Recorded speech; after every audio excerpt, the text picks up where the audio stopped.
Star Wars, Young Jedi Knights, The Lost Ones, Chapter 13. Peckham shifted the strap of the lightning duffel to his other shoulder as he trudged away from the lightning rod's low-rent docking station, where many smugglers and con artists also parked their ships. It was good to be back in the city, if only because the equipment worked in his apartment, which is more than he could say about facilities aboard the Mirror Station. Despite his heavy pack, the grizzled old man slid through the broad streets and narrow alleyways with unconscious ease, muttering to himself as he went, "You've got to have to make do, Peckham. You've got procurement problems, Peckham. New equipment is expensive, Peckham.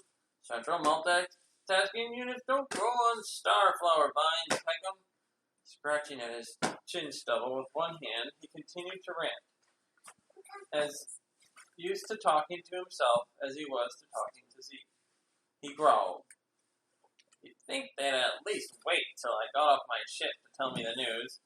We tried to reach you, Peckham, but we couldn't get through. Serves them right, since they haven't fixed my comm channel system." He shifted his duffel again. "Your replacement was reassigned to additional security detail due to the recent Imperial attack, Peckham. We need you back at the station tomorrow, Peckham." Ha!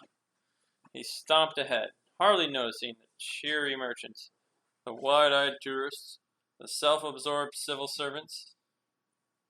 I just wish the administrator in charge of the Mirror Station would stop sitting in his comfy office down here and go up for a field trip.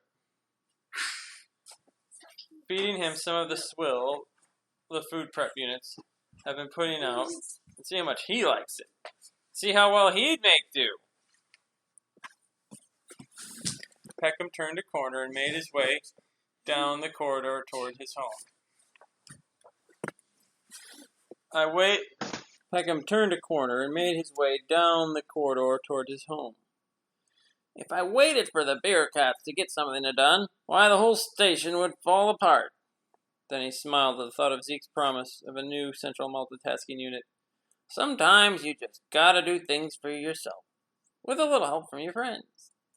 Peckham looked up with satisfaction to find himself at his door. He keyed in the unlocking code, and the door slid open with a whoosh of escaping air. The air smelled stale and musty, as if it had been recycled over and over again for days. He'd have to remind Zeke to let in some fresh air now and then. He tossed his duffel inside the front door entryway as the door sealed itself behind him. No friendly voice rang out to greet him. "Hey, Zeke!" he called. The apartment seemed oppressively silent, so he raised his voice a bit. "After 3 days of this breathing from bad tanks in the Mirror Station, even this air smells good." But he paused. There was no response. "Zeke!" He looked around the cluttered living room area, then searched the food prep chamber, Zeke's bedroom, even the refresher unit, all empty. A concerned frown wrinkled Peckham's forehead. Zeke rarely went out when he knew Peckham was returning from a job, especially not when he had promised to deliver a piece of scavenging equipment. But Peckham saw no sign of the central multitasking unit. He would need it before the next morning's trip back to the station. He scratched his cheeks again and thought for a moment. Then he relaxed. "Of course," he said to himself, "the solo kids." Zeke's friends Jason and Jaina would be on Coruscant for only a few weeks. They were probably out somewhere enjoying themselves, telling tall tales of their ventures on other planets. Glancing back, he noticed the winking lights on the info panel beside the front door. That probably meant some messages hadn't been picked up yet. Probably just Zeke letting him know where he and his friends were, Peckham thought. There were 3 messages in all. Peckham reviewed them. The first message showed an image of Jaina and Jason solo standing with 2 other young Jedi Knights. "Hey, Zeke," Jason said in his characteristically good-humored voice. "We came to go on the scavenger hunt with you for that unit Peckham needs. It was this morning, wasn't it? We'll come by again tomorrow morning, so let us know if there's been a change of plans." As the next message played, Jaina Solo appeared, her hair straight and her expression concerned. Zeke, it's us. Are you all right? We've been looking for you everywhere. I'm sorry if you feel bad about the other night. It's okay. Really. Can you call us when you come home? The final message showed Jaina again, her face anxious and drawn. She spoke slowly, as if her words were stuck in her throat. Zeke, are you upset about anything? We're all really sorry if we said anything to make you feel uncomfortable at the banquet. If you've already found that central multitasking unit and you don't want us to just take us scavenging hunting with you right now, we'll understand. Please talk to us if you get this message. As Peckham listened, his stomach contracted with dread. Something had to be wrong. He looked around again, seeing no signs that the boy had planned to leave. No messages, no notes. That was unlike Zeke. He was more reliable than that. Others might brush him off as a young scoundrel or a street urchin, but Zeke knew his responsibilities well, and always met them. He had promised Peckham a new central multitasking unit, knowing how important it was to the Mir station.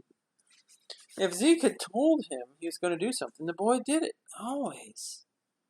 Sure, Zeke was an orphan, a joker, a teller of tall tales, an adventurer, but he had always been a good friend, and he had always been completely reliable. Almost before he knew it, his decision was made. Stopping only to leave a brief video message for Zeke in the info panel, just in case the boy came back, he headed out the door toward the palace. Hey, am I glad to see you, Jason said, opening the door to find Peckham standing there bedraggled and distraught. Do you know where Zeke is? Have you seen him? Have you heard from him? Peckham's face gave Jason his answer. I was hoping maybe you'd have some news for me, the old spacer said. Suddenly, remembering his manners, Jason gestured Peckham inside. Oh, sorry, come on in. I'll get Jane and the others. His sister and Loie were at their work, piloting orbital debris patterns in their hollow simulation, while Tenelka polished the weapons at her belt. Hey, Jason said. Peckham's here, and he says he doesn't know where Zeke is either. His sister's intent expression turned to one of concern. Loie scrambled to his feet and pulled Jaina to hers. Back in the living area, the five of them reviewed a map of Imperial City, bending over a projection while Tenelka indicated several highlighted blocks of skyscrapers.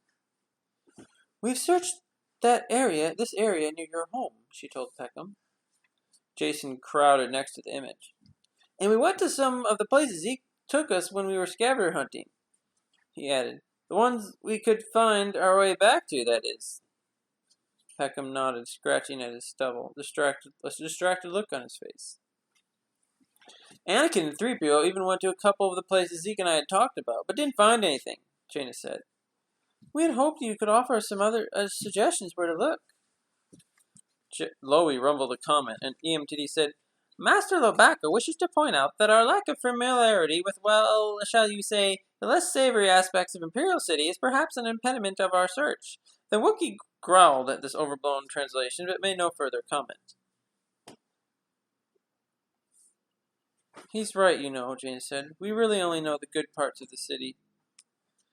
Tenelka added, and we're not absolutely certain, until now, that Zeke was missing. Your observations make it more definite. Hey, now that Peckham's back, we know for sure that Zeke's missing, Jason said, and we can report his disappearance to security. Peckham looked up sharply. No, not to security. Zeke wouldn't want that. But he's missing, Jaina pleaded. We have to find him. Jason was surprised to see tears spring up in his sister's eyes. Yes, Peckham agreed. But Zeke has a few misunderstandings with security before, and he wouldn't thank us for calling them in. Don't worry, though. I can probably think of a lot of places you wouldn't have known to check. Well, said Jason reluctantly, that means we'll have to keep searching by ourselves then, but your ideas will be a big help, Peckham. I guess it's still up to us. Zeke's a tough kid, Peckham pointed out with forced optimism. He's been through a lot, and he can take care of himself. Then his voice dropped. I sure hope he's all right.